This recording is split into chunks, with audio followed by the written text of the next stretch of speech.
The Socialism Conference is the place in this country where we meet people who are involved in movement work, activist work on the ground in communities all across the country.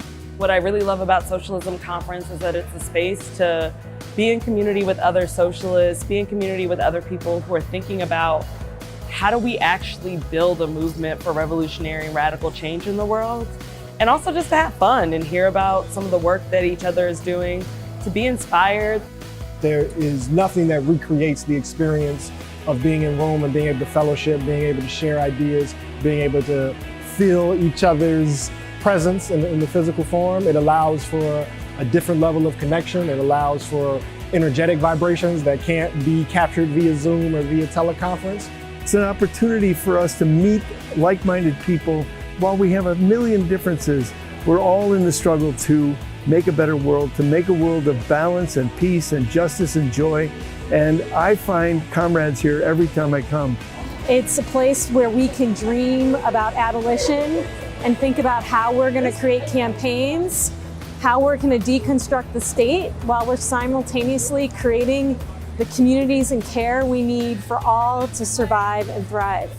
If you are in any form of radical politics, movement building, art practice, facilitation, healing, restorative work, I don't know of another gathering that happens like this that puts those entities together. And it's not just an elitist conference. A lot of times you can go to a space like this and there's a lot of top line names and everyone else feels like an audience. But here this feels like a community co-learning and interacting with each other. If you are a person that's trying to figure out how we can prioritize putting people over profit instead of profit over people, if you're a person that believes in racial justice and the social good, socialism might be a place where you could find your folks.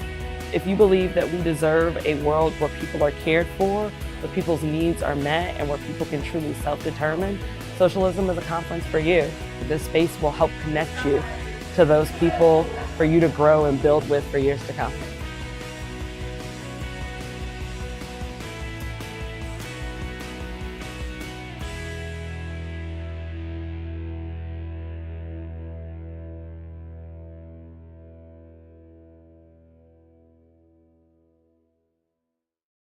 I don't understand how we can ultimately dismantle any of it if we don't stick to a intensely radical politic.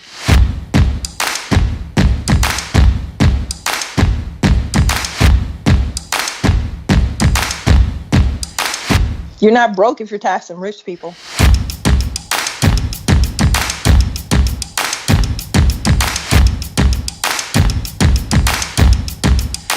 We break production for profit and we replace it by production for need.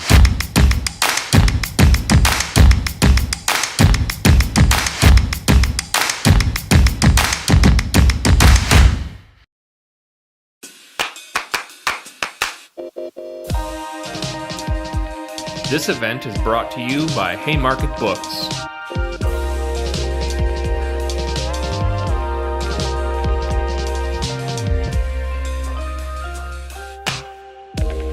Now more than ever, it is critical to support independent publishers, independent bookstores, and independent voices. There are two ways you can do this today. First, by buying books from Haymarket at haymarketbooks.org. And secondly, by joining the Haymarket Book Club.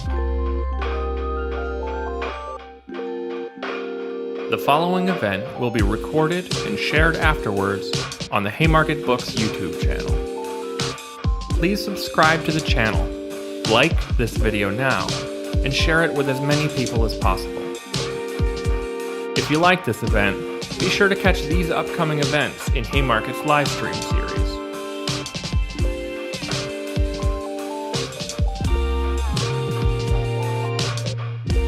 You can register for these upcoming events on the Haymarket Books Eventbrite page. If you miss an event, you can listen to the recording afterward by subscribing to our podcast, Haymarket Live, wherever you get your podcasts. Before we begin, a few housekeeping items. We are moderating the chat, but we cannot guarantee that everyone will observe our community guidelines. People who violate these guidelines will have their comments deleted as quickly as we are able. This event will have live closed captions. Instructions for accessing the captions will be posted in the chat. We should have time for Q&A, so please post your questions in the YouTube chat window, and we'll get to those later in the program. Thanks for joining us today. Our event will begin shortly.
Hello, everyone. Can everyone hear me? I'm sure you can. I'm very loud.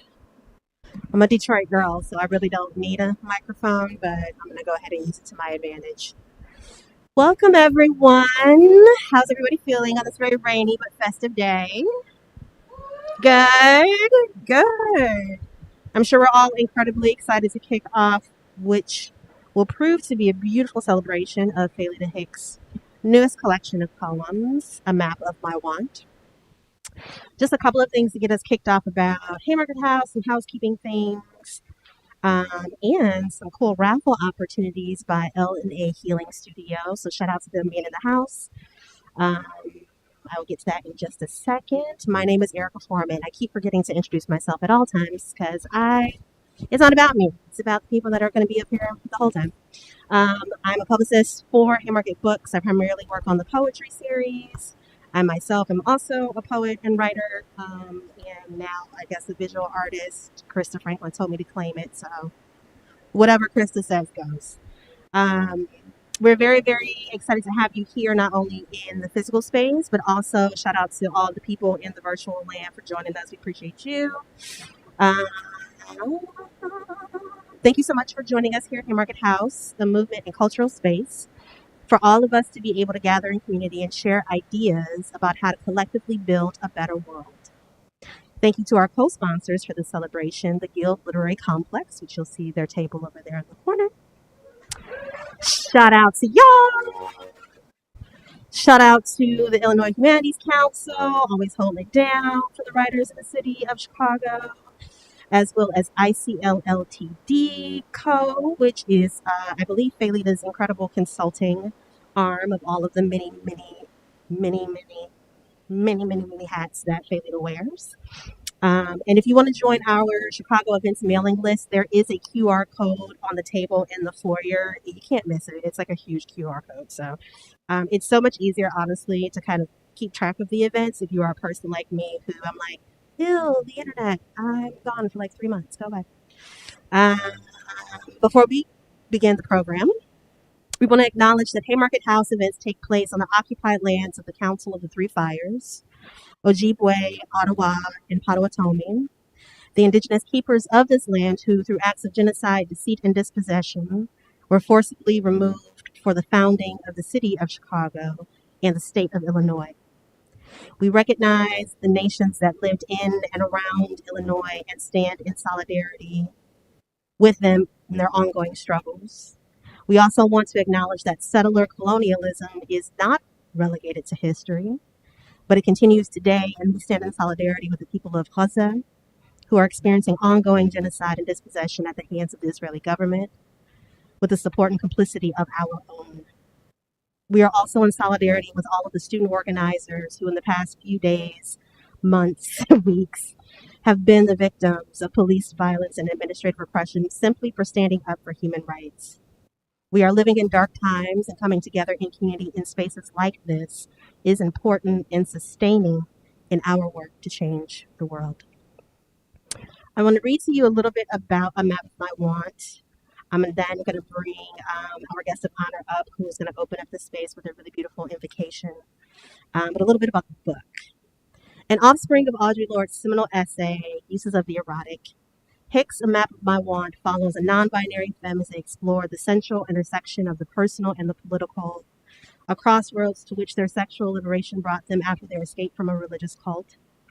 Lyrically, Hicks interprets the U.S. Declaration of Independence's infamous life, liberty, and the pursuit of happiness for themselves. Combining storytelling with Western astrology, this poetry collection is an intimate, erotic spell through which Hicks conjures joy as they develop an alternate theory on how to attain happiness, by which is through ecstatic healing. Please join me in welcoming Phalida Hicks to the stage.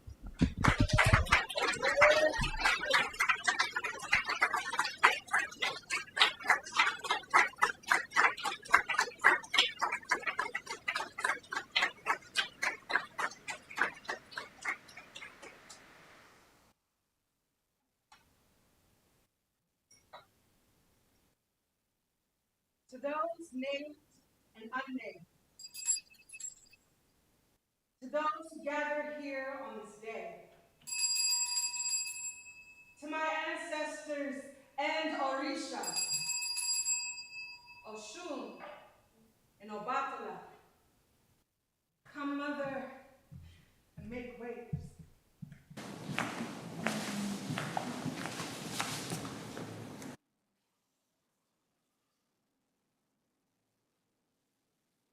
To this land and its stewards, to this hour and its course.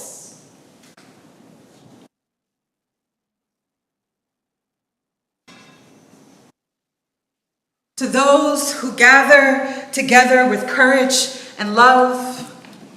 Ms. Carmody, can you bring me my flowers, please?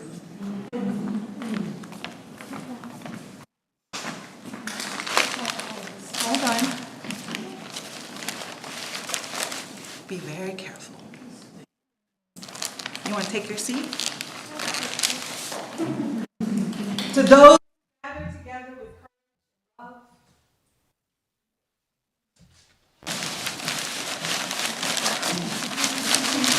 I can do this. All right, now. Got a stronger pull than I do. They did this on purpose. Almost. Absolutely on purpose. To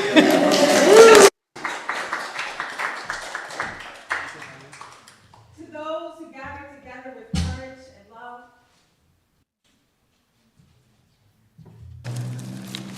Get to.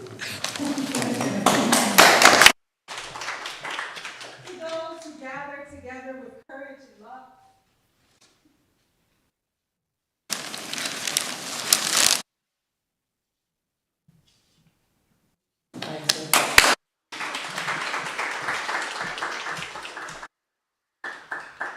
To those who gather together with courage and love.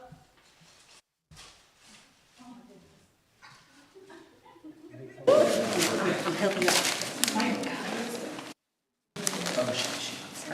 Can we almost do that? I think so. Almost, maybe? Hold on.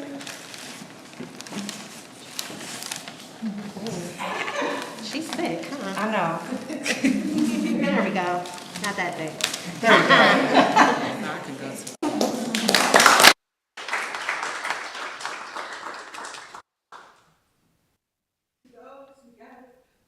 With courage and love.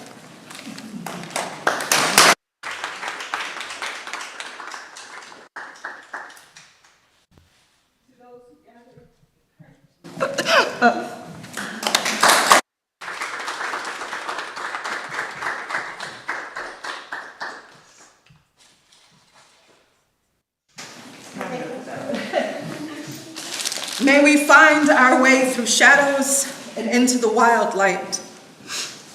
Come, mother, and make waves. Come, mother, and make waves. Come, mother, and make waves.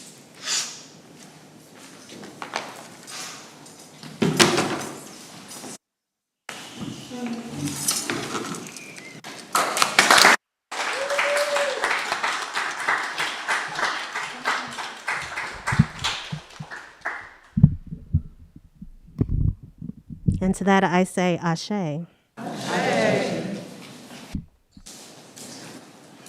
So a couple of things. Hi, you are inside of Haymarket House. Isn't it wonderful? It's a beautiful space. We have plenty of gender neutral and family friendly restrooms here on the first floor that are accessible for everyone.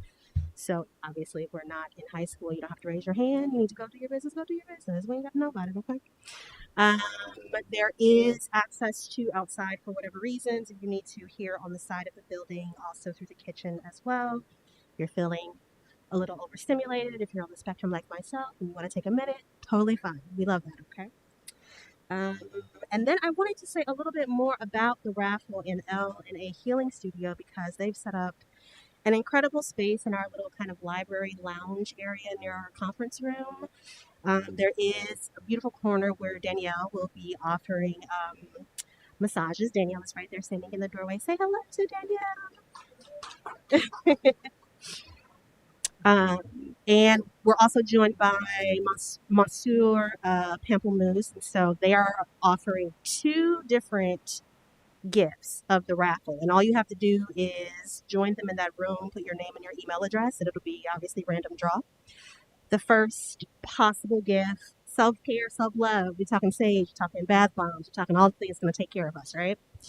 And then the second reminds me again, what is it? Jewelry, yes! I don't wear a whole lot of it, so I forget. So the second is beautiful handmade jewelry that, again, will be a part of the raffle. Again, please go and see these lovelies in the lounge area to get your name into the bowl, and then we'll go from there. Oh, yes, I'm so sorry. And we also in the corner have Beautifully Abundant, who I hear also does skincare. So I'm going to holler at you at the end of the show, okay? Got a beautiful setup over there with a couple of things that I believe are very artisanal and handmade.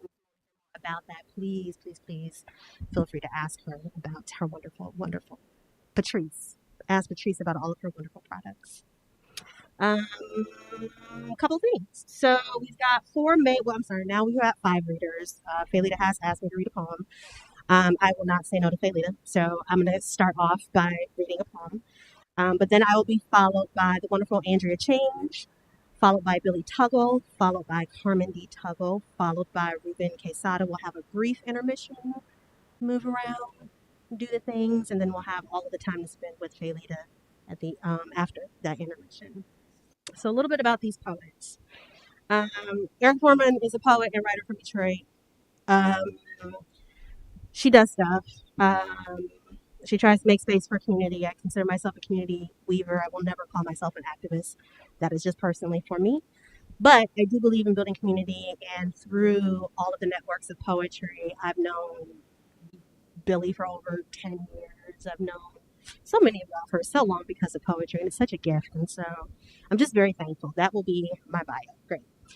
Now, Andrea Change is a poet, writer, executive director, and longtime friend of the Guild Complex. She has been a part of the Chicago poetry community for over 20 years. Her work has been published in a number of poetry magazines, journals, and included in such poetry anthologies from Tia Chucha Press as Power Lines and Stray and Bullets. Her poetry was also included in the 2001 Steppenwolf theater production Words on Fire. Billy Tuggle is a parent, first of all, okay? Hard job. An educator, a mentor, a performer, and proud Southside Chicagoan. A poetry slam champion, which I have witnessed many times. Billy won the 2006 Rust Belt Poetry Slam, multiple Chicago Grand Slams, was the 2015 National Poetry Slam Haiku champion. And I know haiku, right? And recognized by Odyssey Online as one of the top 30 slam poets. With 1 volume, several chapbooks, and numerous anthology and journal placements under his belt, Billy was nominated for the Best of the Net in 2019 and was one of the initial nominees for the Chicago Poet Laureate position in 2023. His forthcoming book, which hopefully will be out before September, or at least by September, called A Tree Falls in the Hood, is forthcoming from Swimming with Elephants Publications. Congratulations again, Billy. Carmen Tuggle. I love it. Give some love. Okay. Is a Chicago native, middle school student, and youth performance artist. By 11 years of age, she had performed on stages in several states, including festivals such as the National Poetry Slam and the Glenwood Ave in Chicago Arts Fest. Carmony has done competitive dance, won grade school math and poetry competitions. Math and words, yes. Was both the only virtual and youth presenter at the 2023 Redwood Poetry Festival and appears on the release Volume 2 by hip-hop duo Big Silky. All right. I ain't got no... I want some record credits. Let me holler at somebody real quick. Other interests include anime and manga. Same with my bonus kid. Creating visual art, social justice, and travel. And of course... I know, like, look, I'm social justice, I'm traveling, I'm doing these things. Also, where's my manga? Thank you so much. Our next reader after that will be Ruben Quesada, whose sophomore collection of poetry, Brutal Companion, was winner of the Barrow Street Editor's Prize and will be available on October 15th, 2024. You heard it here first. He edited the groundbreaking anthology, Latinx Poetics, Essays on the Art of Poetry in 2022, winner of the Gold Medal for the Independent Publisher Awards. He is the author of 2 chapbooks, Jane, published in 2023, and Revelations, published in 2018, and a collection of poetry, Next Extinct Mammal, published in 2011. His poetry and criticism appear in the New York Times Magazine, Best American Poetry, Plowshares, Harvard Review, and elsewhere. He teaches for the low residency MFA programs in creative writing at Antioch University, shout out to y'all, and Cedar Crest College, and obviously he lives in Chicago. And last but certainly not least, our guest of honor, who has a very modest bio, but I'm sure I can come up with all the lovely things to bless the space for this wonderful human being. Lita Hicks, she, they, is a queer Afro-Latinx writer, spoken word artist, and cultural strategist. Newly based in Chicago, Illinois, although you can't really tell because it feels like she's been here forever, yeah. And I love that. Hicks is the author of the critically acclaimed debut poetry collection, Hoodwitch, which was published by Acre Books in 2019, also available for sale. And that book was a finalist for the 2020 Lambda Literary Award for Bisexual Poetry, the 2019 Julie Sook Award, and the 2019 Balcones Poetry Prize. I believe those are all of my things. I am going to do a quick poem and get out of your way because I honestly am kind of tired of hearing my own voice, which is what happens with poets sometimes. We just need the quietude.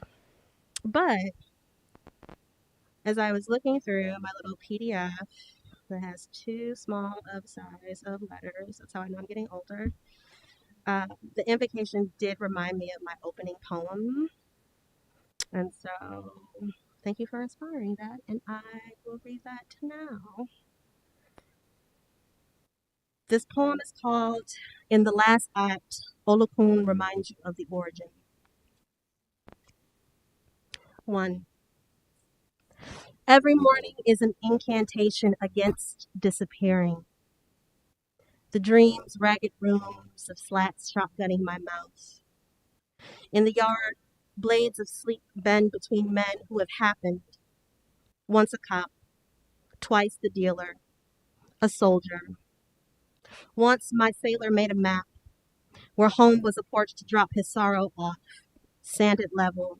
He'd smooth find me sweating, a box of tools at my feet, the sun darkening my skin, while the window shutter misinterprets one softly rusted nail for comfort, snagged on the bodice of my dress. 2. When I die, my legend would say what? From the newborn denim between her generous thighs, a spark cast out upon tender brush and suddenly ash, a new chapter.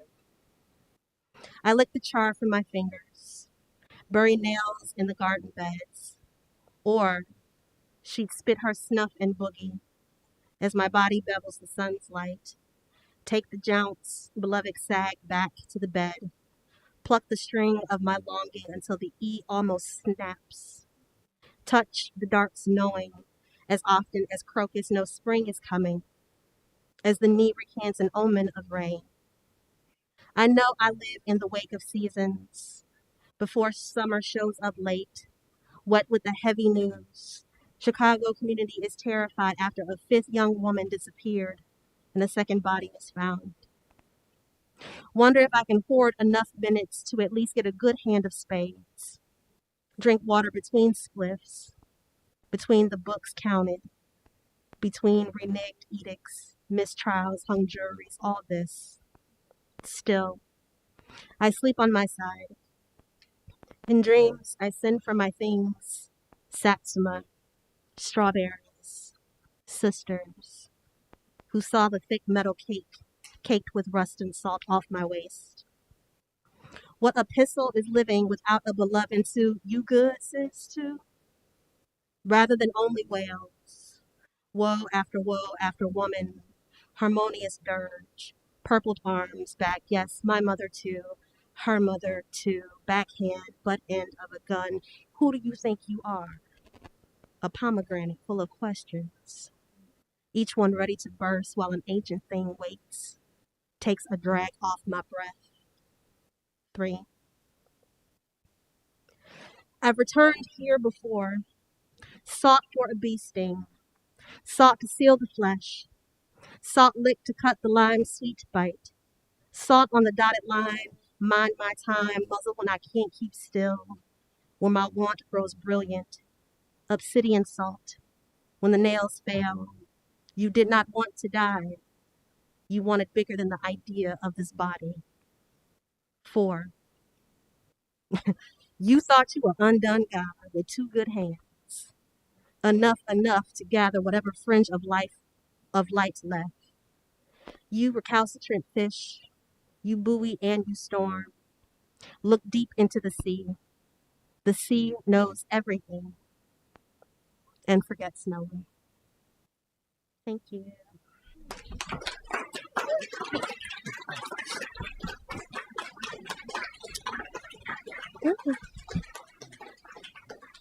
And I think that's a great opportunity for Andrew to come and bless us with some poems as well. So give it up for Andrew to Change.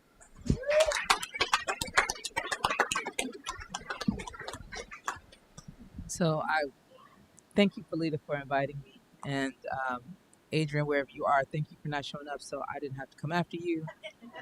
And thanks, Erica. That I was just telling her I just got a copy of Salt Shimmer, and I'm like, how am I missing? I'm missing out on all this goodness. So thank you. So I'm gonna try to keep it short and read 3 pieces, and hopefully this one I'm gonna get through.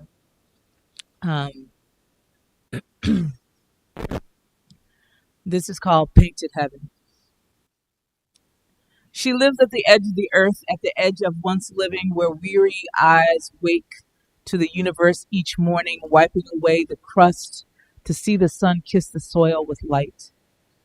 Awake now from dreaming of a world where backyard barbecues are born and porch swings fulfill their destinies.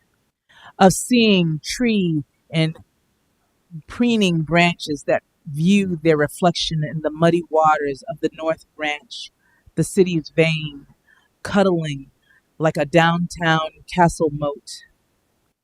There, a hidden beauty distance from the skyscraper kingdom, a vaudeville chameleon city laughter with intertwining ethnicities tangled like old forgotten jewelry in mother's junk dresser drawer. Each piece a special legacy of its own, just a thumb's shiny blessing away from its true sparkle and loveliness. A dreaming, the promise that no longer links me to this world, the place where second city winds send flags fleeing from the comfort and grace of higher than the jack in the beanstalk buildings, winds forcing fall leaves and summer sand to do an odd waltz, sending the last of the summer air off the lake into a nighttime window, only to linger on your pillow like the sweet breath of love, comforting you to sleep. A dreaming again of an age when the luminous light of the man in the moon's smile followed all children all the way home from the long drive to grandmother's, each child believing the world was flat, although maps tell us otherwise. I am most at home at the edge of the earth, legs swinging, believing as a child in the finish line lake that ends the world, the horizon collapsing into a waterfall of fresh water, crashing onto stars, supervised by the sun, evaporating into the universe.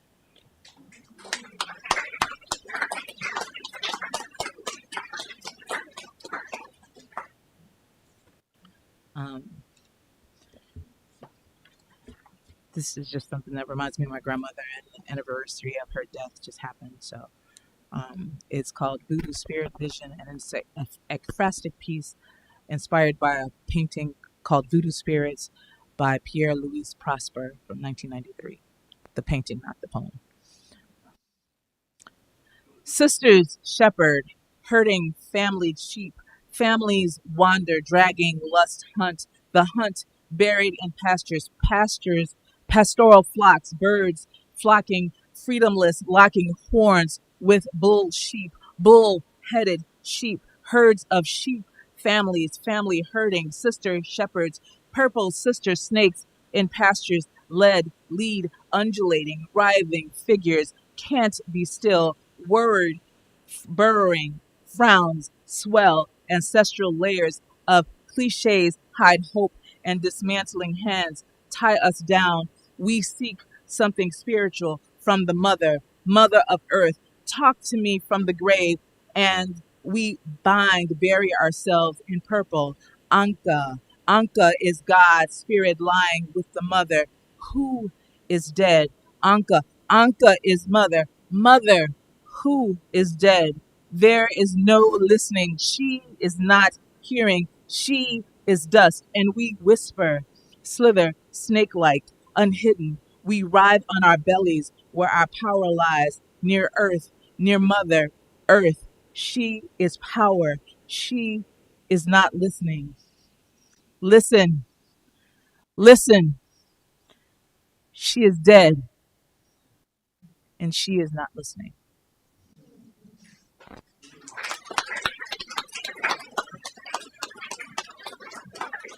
And I picked this last one because for some reason it reminded me of you.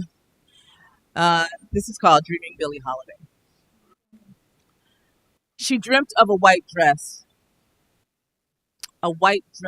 feather white, wistfully light, clinging to her small waist. She dreamt of its swish back and forth like a church bell on Sunday morning, calling Saturday night sinners to its holy shelter of potential forgiveness.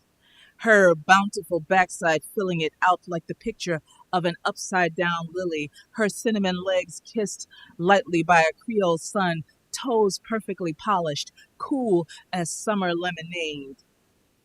There is a sweet aroma of stickiness in the air, a drenched, wet rain that surrounds her. The sorrow rolls off her back like shade at high noon. Southern August freshness is the incense to her simple musk of hyacinth and fruit ripened too long on the tree. She dreamt of a white dress, dreamt of the soft click of sandals hitting concrete, keeping her in time with the city. She dreamt of a white dress with a big floppy straw hat for church on Sunday, the kind that hides black eyes and blocks your view of the cross. A white dress with a matching white flower in her hair on Saturday nights for when she sings the blues. Thanks, Faye.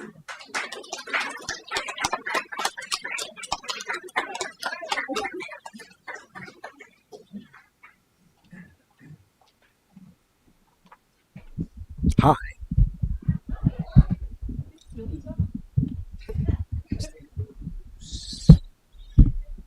Yeah. Hi, Billy Tuttle. I am super happy to be here to support my Sid, one of my absolute favorite people on the planet. Knock that off. Knock it off. Knock it off. Knock it off. The really cool part was I was goofing off on YouTube today, and I got a chance to see a video from like the time we first met. It was like super cool.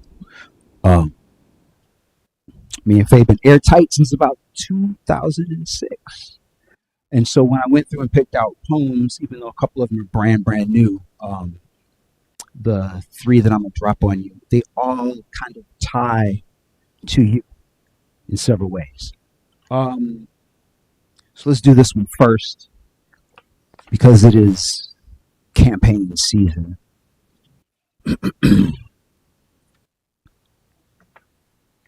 No freedom like. Sounds like rhetorical questions. Looks like less than $15 in an hour. No insurance feels like month to month. Next month, always the eviction feels like asbestos long underwear. It will protect your ass from the fire, but will still kill your ass long term. Looks like toxic democracy. Sounds like you're not like all the others. Feels like trapped in a body, in a box, wrapped in cellophane, oxygen, thinning. Looks like the light at the end of the tunnel is a train, is a slave catcher. signature is shot after shot after shot, is the bling of 50 stars, feels like memories lost in a fog, like forgetting the words to our narratives and the beat to our talking drums. Smells like so much seawater for leather and tanning. Sounds like chains rattling and hammering through metal links. Sounds like the first verse of a new Negro spiritual.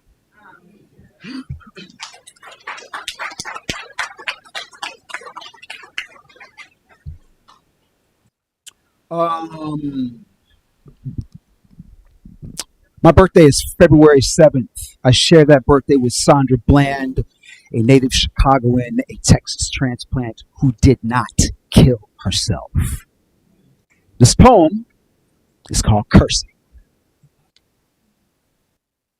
As long as you are one to ignore legislative underhand and law enforcement overreach into brown people's communities, may you have diarrhea in every traffic jam. May toilet paper always stick to your dumb ass. One mutter of not all cops. And may your ATM card malfunction with a minus 938 balance. May the print you read grow smaller, farther, and more faint. May you enter a poetry slam, get a time penalty, and choke on it. As long as you fix fingers to type or curl lip and tongue to utter asinine as all lies without termination, indictment, conviction, may your hair hurt, teeth itch, nails dissolve, and taste buds erupt in boils upon first bite and swallow. May your coffee and muffin turn to kitchen cleanser and steel wool. With every detraction from the conversation with such mythologies as black on black crime, may you find yourself chained to the hottest rock of the slipperiest slope of an overdue volcano. May your ancestors disown you. May time travel be invented to undo you, until you recognize the disproportionate number of brown lives disrupted by the violent notion that everyone of melanin is a threat, until you bring empathy and compassion to the discussion. I wish you spontaneous combustion.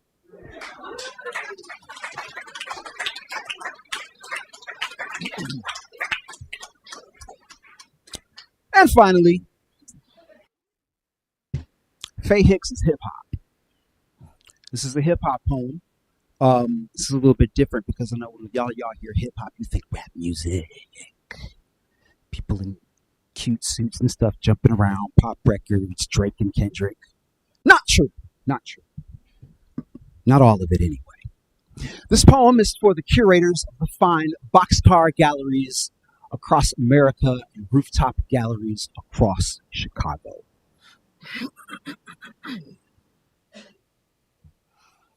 The craft of motion tagging is a dance with gravity, a battle with inertia itself, rubber wrist, granite shoulder, when the train hits that curve at 30 miles per hour, knees bent, lean with the rumble and sway, maintain that stance even as the operator applies brakes. Olympic balance being shook. This craft is muscle memory, guiding perfect penmanship even when the lights go out, block stars go all Ave trying to paint the moon. These are the fabled midnight marauders. Before the cans and the walls, this autograph session is the meet and greet just outside your bedroom window. This wide tips and stickers ritual is so that you get acquainted with the style. See, we don't want to blow your minds all at once. I know. It's a stupid thing to get locked up for. But I know that it's a stupid thing to lock a kid up for when they're trapped on the outside. Tell me, what do you know about I can't do this at home? They don't give a shit at school. This is how my homies exercised fear of being locked out of homes their families could barely afford to live in. This is the release from everyday stress from art professors saying, your abstracts contain too much city concrete. Knucklehead, I'm from the city. My name is all I have. This is meditation. Your drab walls need to be covered in promise. This is thank you. Middle finger to the art critics. Rock the glove that fits. Here is where the criminals meet the artists with propellant under their tongues and fistful of style, all while using 360-degree peripheral vision to scope out rival crews and undercovers looking to blow up the spot. Keep charging them with petty crime. Tax dollars and escalating fares maintain this noise pollution, these alloyed carriages, all this iron and sweat. Some citizens autograph it a little bit every day. It's a better view than advertising and traffic.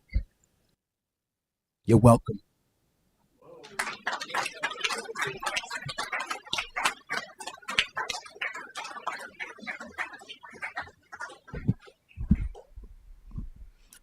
Hi. I want to thank Titi Faye for always being there and giving birth to me. I just want to thank you for that.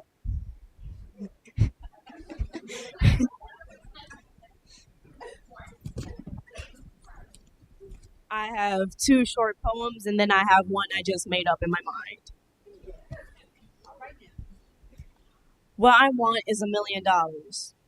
Some people want friends and family to live another day. Others might want a life with no mistakes. But when I get home, $1 million won't be there.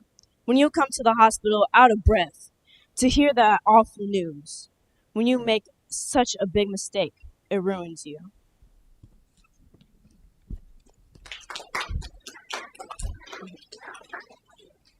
A need is something necessary. I need to know that there will be a better world when I grow up. Some people need to find out if their family member hasn't died in war. Others need comfort from helping people when their loved ones won't. Don't misuse the word need when you say, I need the new iPhone, or I need that game, because people actually need things.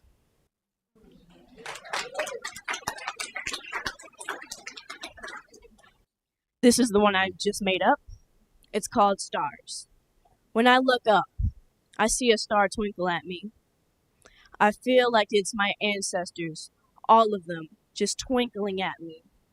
Even though I can't grab them, hold them, talk to them, I know that they will be there. They'll always be watching me, day or night. I feel like they're saying to me, one day you'll be a star. One day you'll be a star like me, twinkling up to the sky.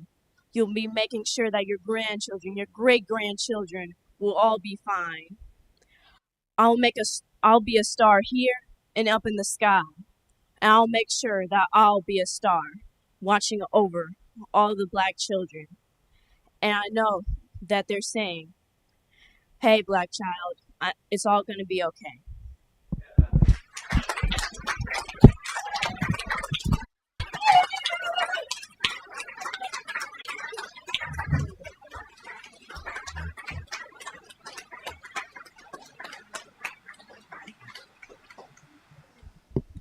I'm sorry I had to step out. I think I had an allergic reaction to the flowers. Right? I got what I need. Thank you. Thank you all for helping. Those of you that were helping me out. Thanks for having me. I was outside listening to everyone. It was beautiful. I mean, I hope I can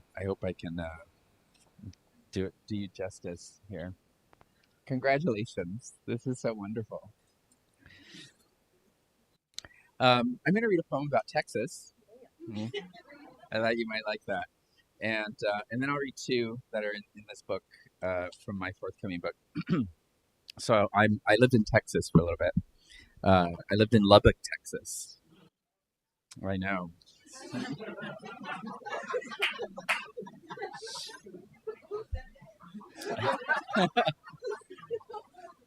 So you know. But my one of my professors loved horses, and I grew up in California, in Los Angeles, in a city. So I don't have a lot of experience with those type of animals. So this is about that. In Lubbock, Texas, there's a park with dips and mounds of crabgrass streaming into patches of rust-colored dirt, where you ride your horse. It's always hot in Texas. Even in winter, the snow doesn't stay for more than a night or 2. Nothing ever wants to stay in Lubbock. No one ever wants to be there with its mediocre produce and vacant sidewalks, worn and cracked. Nobody bothers to walk anymore. That's what pickup trucks are for. You drive 2 minutes to the store and back. There's a song that says, happiness is Lubbock in the rearview mirror. Bless Mac Davis. Bless Buddy Holly, here in the dark. The branches brush against the glass, always watching from above. Still, I have no idea what a horse is like. Of course, I've seen them on television as a child. I watched The Lone Ranger and Mr. Ed. For a time, I believed animals could talk. I have never known a horse, but I've always talked to my pets. My snow-colored parakeet named Frosty sang to me when I spoke to him. I mimicked learning to conjure the spirit of his music in my mouth. But how does one speak horse? I've read that a horse's ear is as delicate as the skin of a girl's wrist. Their buttonhole dark eyes are a storm that never settles, looking into you as it breaks the earth with only a whisper.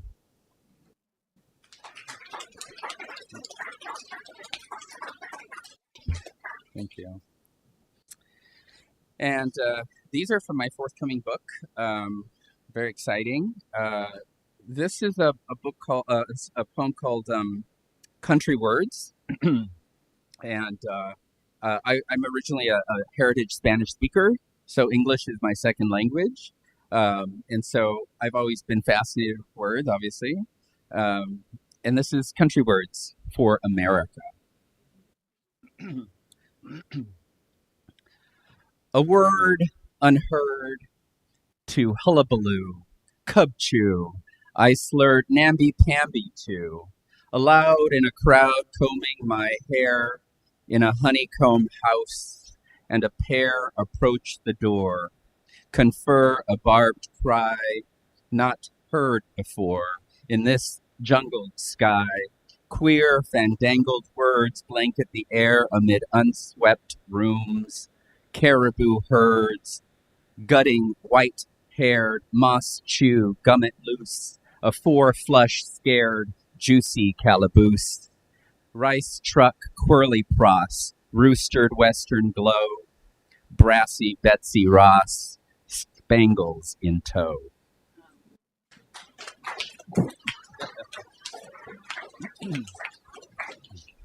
Thanks. And this will be the last poem I read. This was a tough one to write. I wrote it after doing this trivia thing at Volumes in Orchard Park, where someone kind of put me on the spot, another writer in the city, and so this poem came out of it. This is called I Was a Boy. As a boy, I was unbearably uncomfortable about my body, and the men my mother dated gave me erections in the bathroom as I thought of them under the hiss of the shower to drown out the catcalls from boys at school who threatened to kill me every afternoon. I have tried to avoid blaming myself for being called a faggot for most of my life. I could not escape it, but those days have gone, like the gospel of Anita Bryant, who wanted to drown a faggot rebellion like Stonewall in the summer of 1969.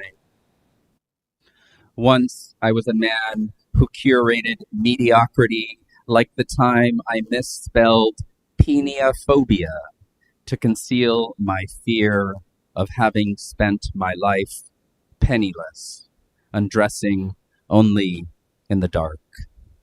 Thank you.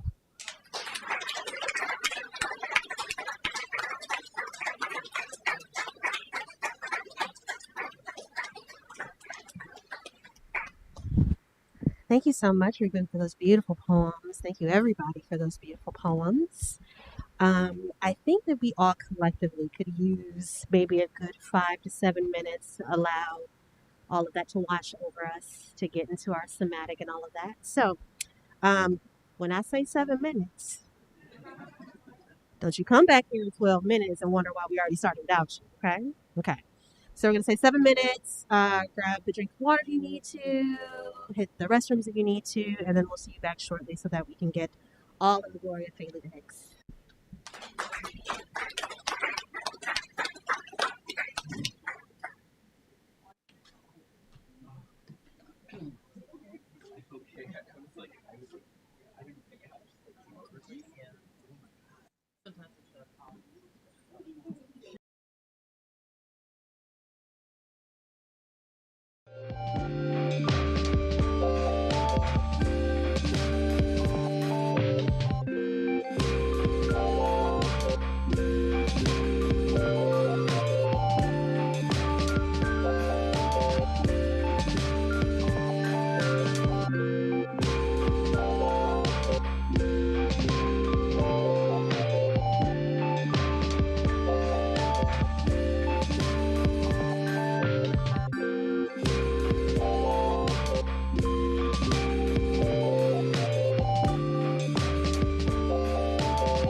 truth eaters.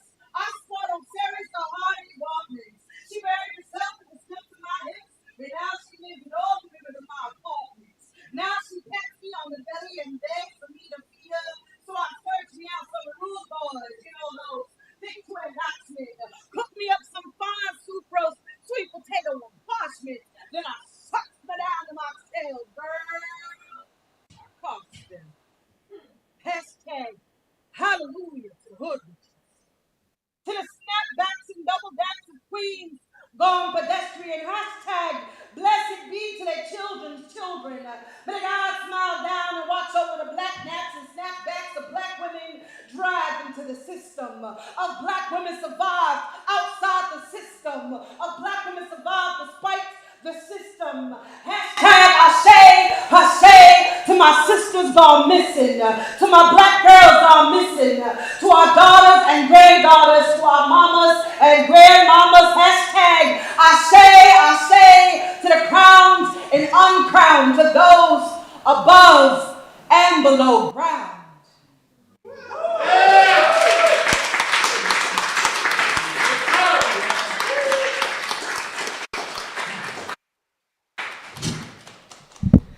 So that was the very last poem in my first book, Hoodwitch, which was published in 2019, October. My tour was supposed to start in March of 2020. In fact, it was supposed to start at AWP in San Antonio, Texas, 30 minutes from my house. Do we recall March 2020? So I only read my poems from my book for my debut one time at one bookstore. I never had a chance to be with people and to be in community to celebrate what took 10 years to create. And in between that last poem and this first poem, I moved from San Marcos to Las Vegas, and from Las Vegas to Escondido, and from Escondido, I drove through Lubbock, sleeping in my car for almost 6 months after I'd lost everything. And while I'm in Lubbock, sleeping outside of a gas station and a McDonald's, I receive an email saying I've won a grant. It was enough money for me to move here to Chicago.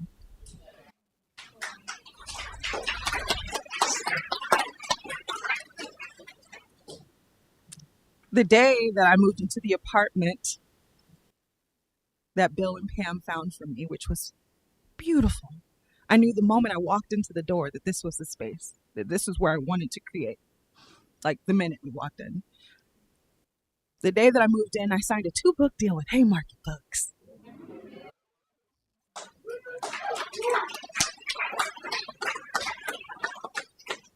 And this book is out today, and I've just learned I got to move again.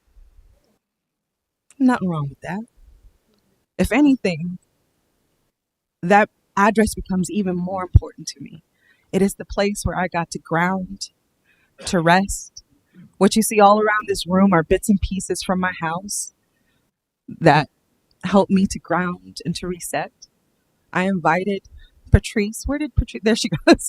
I invited Beautifully Abundant because of the oils on the body, the amount of time and attention and care that she gave to her work.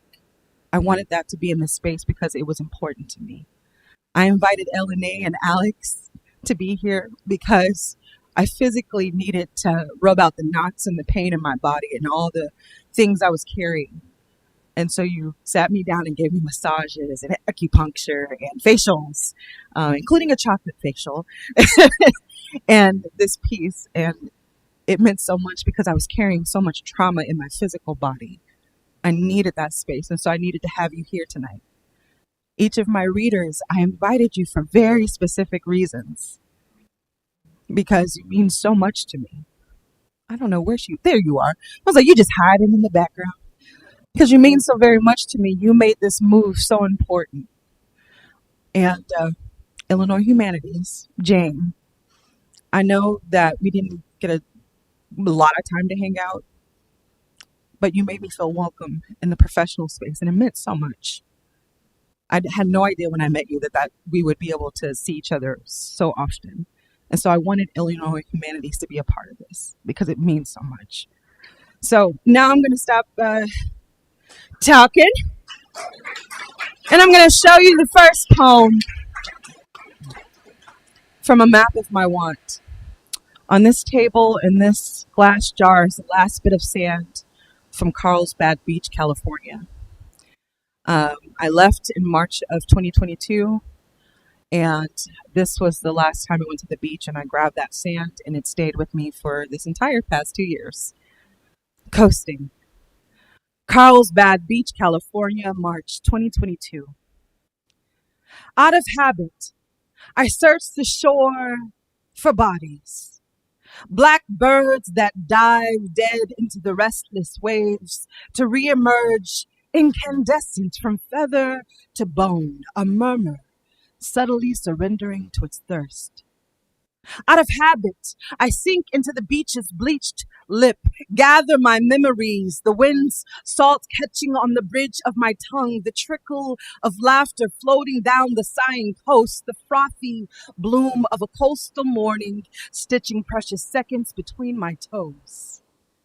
Out of habit, my sister stares into the wet fissure, praying at our feet, says, I don't want you to leave Escondido. I don't want to leave California. But lately I've been lying awake on the cot in our mother's kitchenette, counting for hours the birds. Out of habit, I navigate the gossamer of the year our brother died and our sister faded, the year our young grew past their promise and into the next iteration of us, the year I buried my wonder under a pile of contracts and calendars, the year I fed myself to the grasslands, coasting from one fatal moment to the next. Out of habit, I close my eyes, and the Pacific's docile waves transform into a relentless ebb of etches, and the small clock choking my wrist, knowing that if I stay in the here and now, I may never find my way back to the beginning. Out of habit, my sister asks, why are you in a hurry to disappear? Truly, I am in no hurry to appear anywhere but here, at the end of the world as we've known it, our little lives, shining precursors to the time. Out of habit, I swallow the horizon racing towards us whole, think, what a wonder it must be to not know the burden of time. What a gift it is to not live always in between here or there, to not be overcome with the limitlessness of need.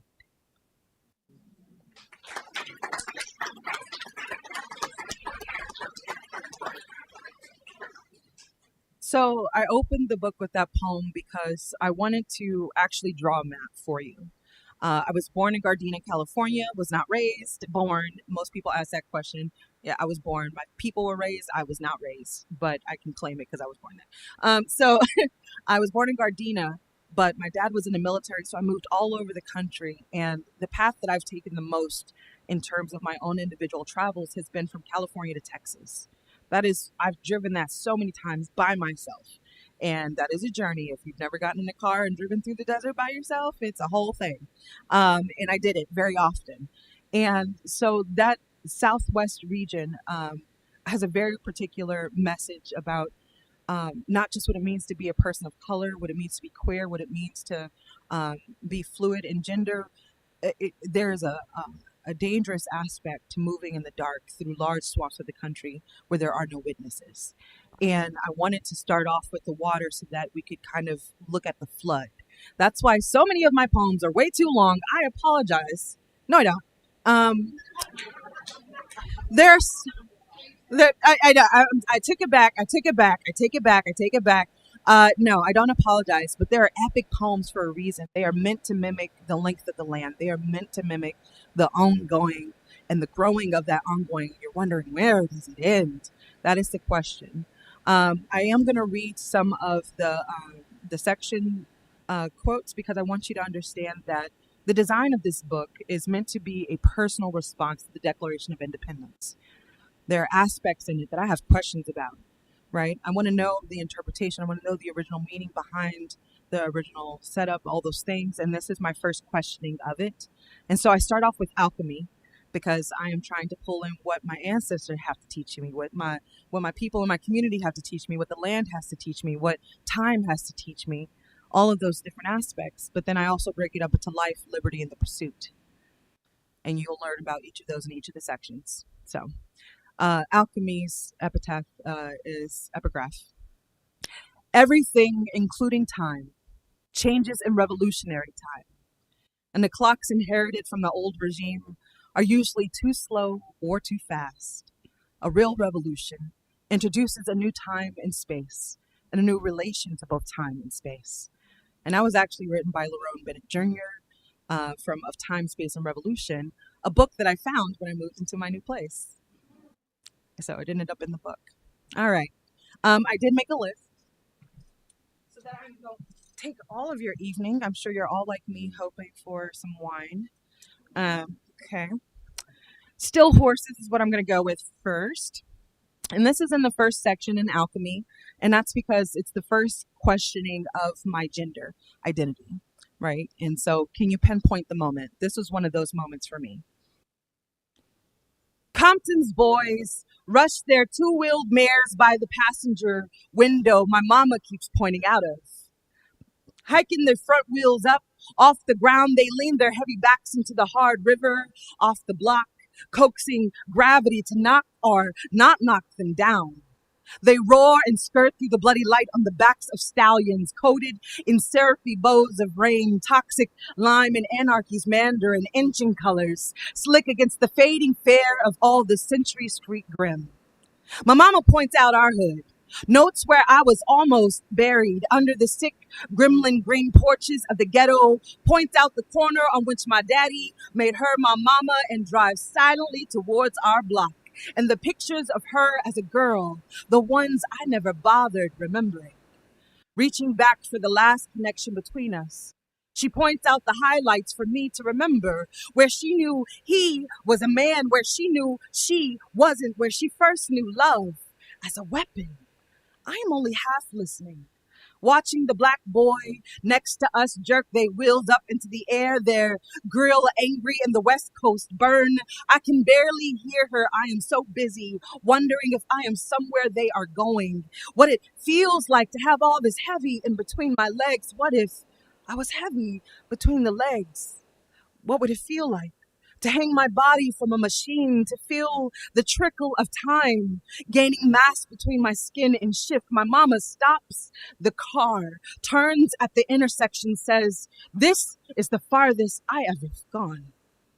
And I turn to the rear view just in time to watch the boys in the mirror explode past Century and disappear into the horizon beyond.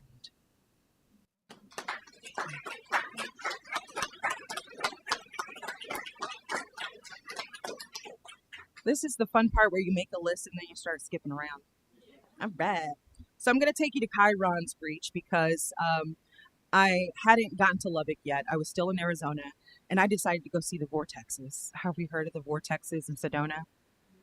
All right, so I went to go see the vortexes in Sedona, and I was wild considering I was out there by myself in that desert. But I went hiking, and I went hiking too late in the day, so the sun actually went down, and I saw stars, and I got to witness the sunset. But also, I was on a trail that is very rocky and difficult to navigate by myself. If you don't know what Chiron is, it is a term that you can look up. I'll just read the epigraph. In astrology, Chiron symbolizes the wounded healer and we mere mortals. Elisa Kelly from Chiron is the therapist of the cosmos in the cut.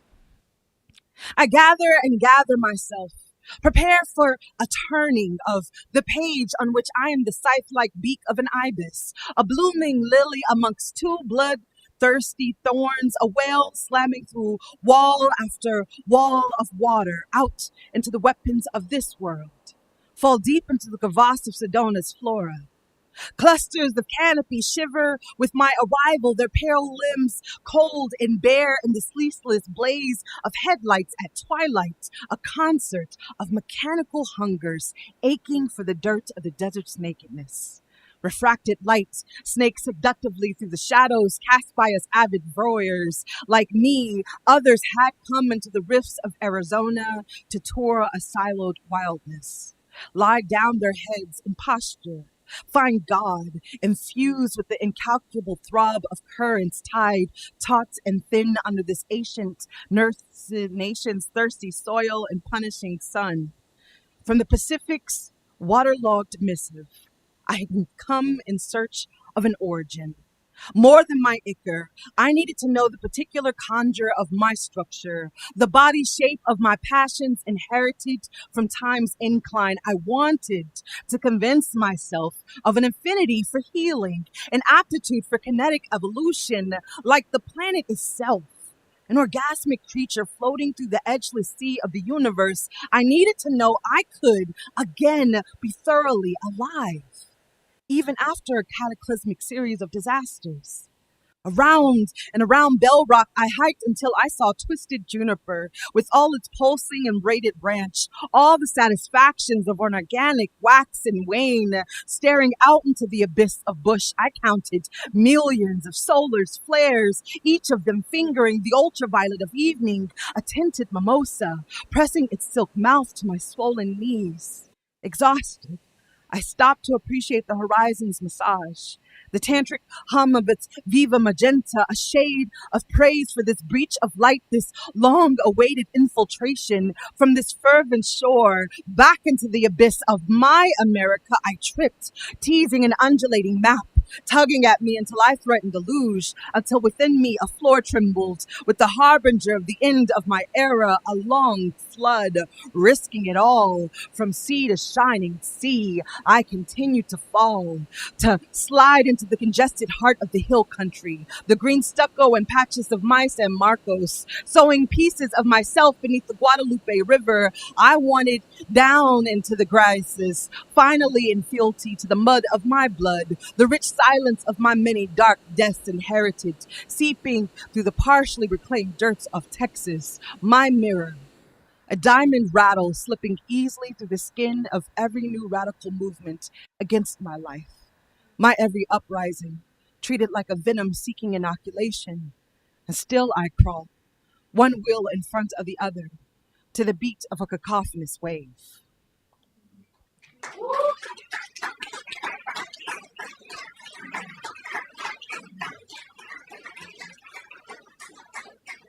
And so that poem is a lot less to do with just the physical attributes, just the what you might call material. This is also about the movement that we take over time to get into a new space in social consciousness, and that this is a journey, and that for some of us who enjoy tarot, we are like the fools jumping over a cliff and we don't know what's on the other side of it. We're just trying to figure out something has to be different. We can do better. So I'm going to go to a shorter poem for you. I even got page numbers written down and everything. How we doing in here? All right. Excellent. Cover your ears. I did, and make sure I talk to the parents before we begin today's reading. This is called God Forgive Me. God forgive me. I paid the rent today. The lights are still on. The water still runs. I bought groceries again. I put 20 in the tank and 20 on the dresser. I bought a dress, a black lace slip that clings. Through the fabric, I felt myself and fantasized about women with meaty palms, fingers wrapped around my throat. I came several times today. Forgive me. I bought shoes, a pair for every day I meant to go out and be seen, carefree, wasted. A pair for every day I meant to be something, anything. I didn't pray over the bodies of the broken this morning. Instead, I had coffee from Starbucks.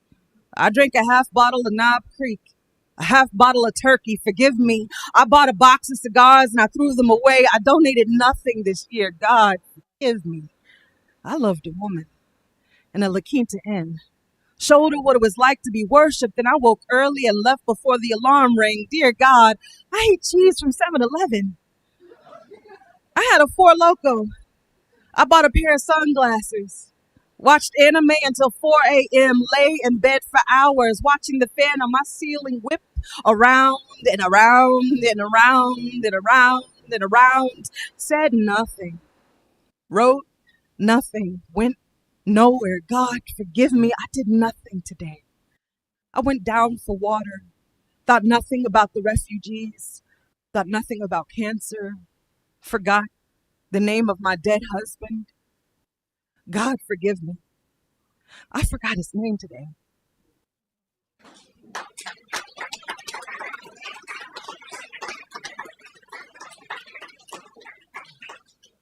I've only got a few more for y'all. I want to make sure we have enough time to chill and hang and all that fun stuff. I'm going to read to you one long poem, two short ones. We good with that? All right, good. I just want you to get an understanding that even though we're talking about desire, we're talking about the scope of desire, right? So we're talking about physical desire, financial desire, food, housing, clothes, theoretically leadership. We're talking about how we want to live and how we want to die. All of those things.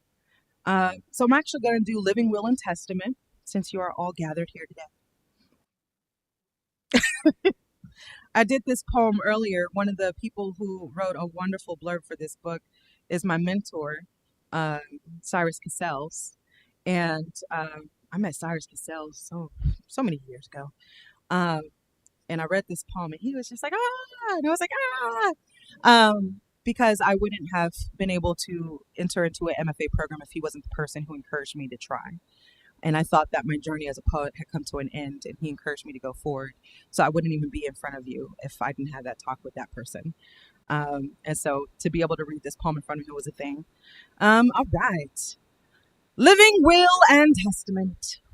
When I am old and tired of being tired, when my spine is as thin as hair, my eyes opaque, sheets cloudy with missing memories, when I can no longer hold myself close with my tiny, tiny bird hands, can no longer feed for myself the heavy dimple of my belly, when my feet lose meat and my hips blotched like ripe banana skin, if it is time to, let me go. Let me go to the river to greet the green hall of my death with laughter and obscenity. Let me fall into bed one last ecstatic time so I could surrender myself to the feather and thread, shade and shake of my pillows once more before the shades are drawn. I want my last dance to be with someone who reminds me of me. A vortex of a grin swallowing me whole with their worship of my body, my mind, my spirit. I want my last kiss to blast into my mouth and live in the well of me. A single aurora vibrating until I slow and still. Let my last taste be salty and sweet, a silky morsel dissolving on my tongue. Let the last sound be the acoustics of guttural laughter, forbidden sex, raucous applause, a riot's chant and a newborn crying. Give me the soft breeze of a midsummer afternoon gliding between my legs, the scent of an oncoming storm, the bass drop, the shattering glass, the car horns, the fuzzy bee floating across the quiet floor. I want to wave, lapping the back door of my home. Give me a home. I want one last look in the mirror, one last glance at the woman I've become, and just before closing, give me one last shot at the bar. If I am loved at all, there will be rows and rows of wilting white roses, lavender and hyssop, spider lilies and Spanish moss, frayed palms and fresh cut grass. There will be bowls of milk and honey, cinnamon and ginger roots mixed with whiskey or rum, seawater and salt and hot peppers. If I am remembered at all, there will be a thick-waisted man, a stripper who makes 6 figures a year, and an ex-minister / trans beauty to start off my eulogy. The last meal will be everything I've ever eaten. There will be creams and fresh baked breads and fish stuffed with peppers, candy stones and balloons made out of sugar. If I am remembered at all, every person in attendance will fast for 3 days and 3 nights before coming to my funeral. Someone should come to my funeral. If not the child, then and anyone standing outside the corner store will do. They should rest, and someone should rent a room for resting, because my funeral will last for 7 days. For 7 days, sweaty musicians should be unable to keep their hands from twitching over their instruments, unable to hold their liquor or their wails. Sing me a sunrise. There should be horrible poems being read late into the next morning over lukewarm coffee and gin. Someone should quote Romans 8:38-39 and make the sign of Yemiyah. Someone should fall in love at my funeral. Please. Let it end with love. Let there be a day of giving. On this day, everyone should eat only what someone else has offered and can only receive when they have offered something.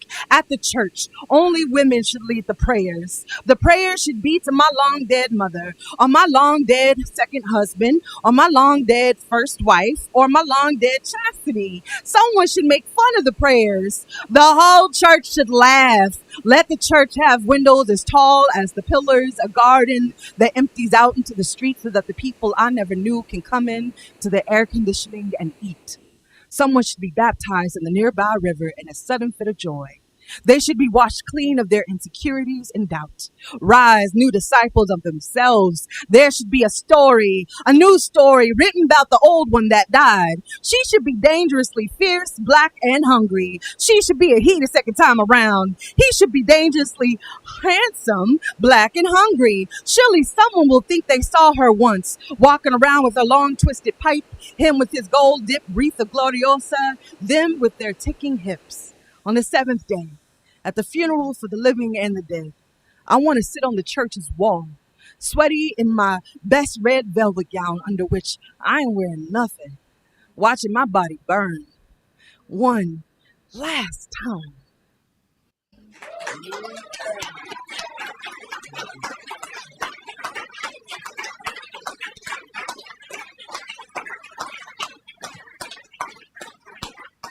All right. So I had a plan to take y'all on this journey, but for the sake of time and for out of gratitude, because I know y'all want some refreshments as well. Yes, nod your heads. It's okay. All right, cool. What I would like to read to you is I'm going to read to you the poem named after the drink, and then I'm going to read a liberation on my own, and I will explain that in a moment. But for Farewell the Flesh, all you really need to know is that as part of my spiritual practice, I am studying what it means to be in life and what it means to transition and what it means to find new life. I've lost a lot of people. There's a reason why I started with ancestors, why I started with Yarisha. I lost a lot of people along the way. I talk about it a little bit in the first book. I talk a little bit about it in this book, but we've lost a lot of people. And what I love about my practice is that I get to celebrate them on the daily. What you see here are just representations of my space, but I have a special place. And when my father asked me, what are you going to do when I'm gone? I was like, you're going to go right up here. I'm going to talk to you for the rest of my life. Ain't no problem. Everybody will get to see you, and we're going to have our conversations going to continue. And so this is about the celebration of the end of things. And the quote is, Carnival, literally a farewell to flesh, describes a period of turning outward that precedes a time of inward movement. The dynamic flux of equilibrium is upheld. And I'm going to try to pronounce this correctly. Louis Martinet and Sally Ann Glassman, the New Orleans Voodoo Tarot. I crave the carnival of my denouement, the last festival of my life, a silk tent, pulsating with the creatures of my carnal infrastructure, to be and not be the silver hatchet spilling crude in my bed, performing every little death in the belligerent light of an evening come set too soon. To float an array of divans, teasing the freshly slipped pelts of my paramours with the whelm of my kinetic urgency, an acrobat riding their wheels, hot always. I need to be needed. I yearn endlessly for the dimming delights of my curated innocence, the borderless potential of my reign over my whole being unchecked. Let me confess, I can come home anytime I want. I choose not to come home alone.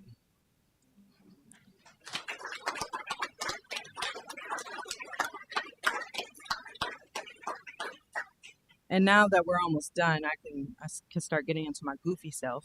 And so every time y'all do that, it reminds me of the TikTok where all the women are on the podcast and they say a thing and they go, That was the vibe of it. I love it. All right, so this last poem was actually included in the Ford Foundation's exhibit that was a part of Art for Justice Fund. It's the grant that made it possible for me to move here. And they invited artists who had all received funding to New York.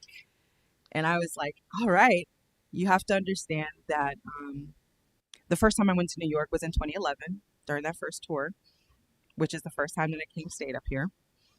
And I literally was in Albuquerque and I was telling, I'm trying to be an artist. They're like, you are an artist. And I was like, what are you talking about? I'm broke. I got $15. That's enough for like a bag of bread and some peanut butter and jelly. And that's my plan. And by the time I made it to New York, that's still what I had, $15. But I got invited to read at the New Eurekan. It was my first time to New York. No cell phone, no money. I was just there doing the bus thing. It was raining cats and dogs, quite literally. And there was a lot happening.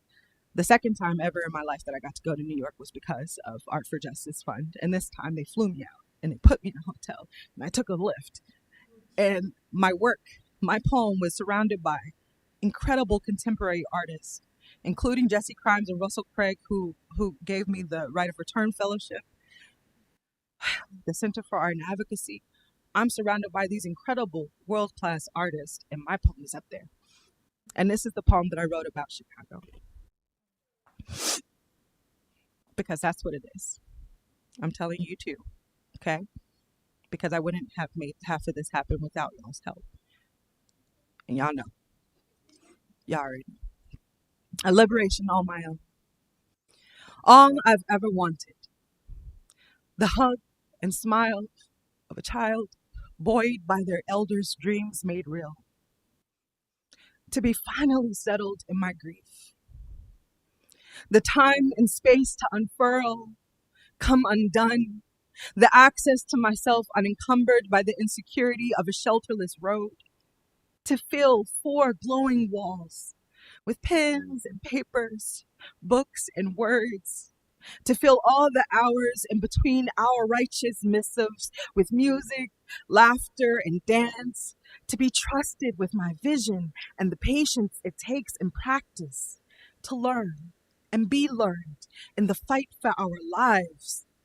To open a fridge full, to rest in a bed warm, to have a single dime to my name, to have my name be held, to watch the sun drown every room in this house with its wonder, to experience a liberation all my own. Thank you.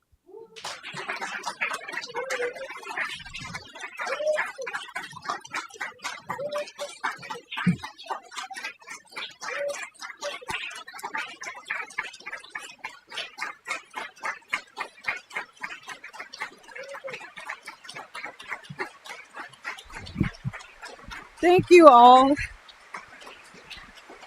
I have one last thing we're going to do together as a group. And if you guys want to step down here.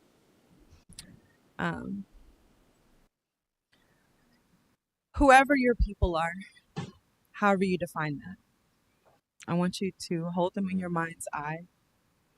Close your eyes for a moment with me.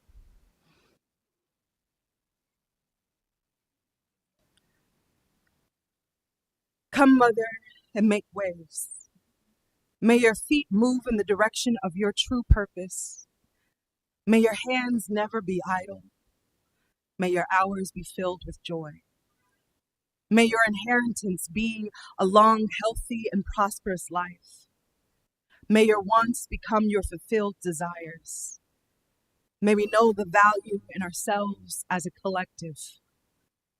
Blessings on those present. Blessings, amen and ashe. Mother brought the waves.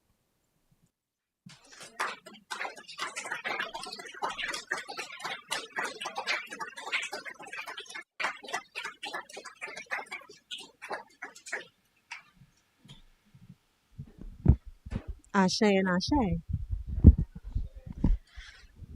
You know, I don't think there's much more that needs to be said beyond that. Personally, thank you all so much for coming to tonight's celebration. I keep emphasizing the celebration, particularly because we are in this moment where we do need each other.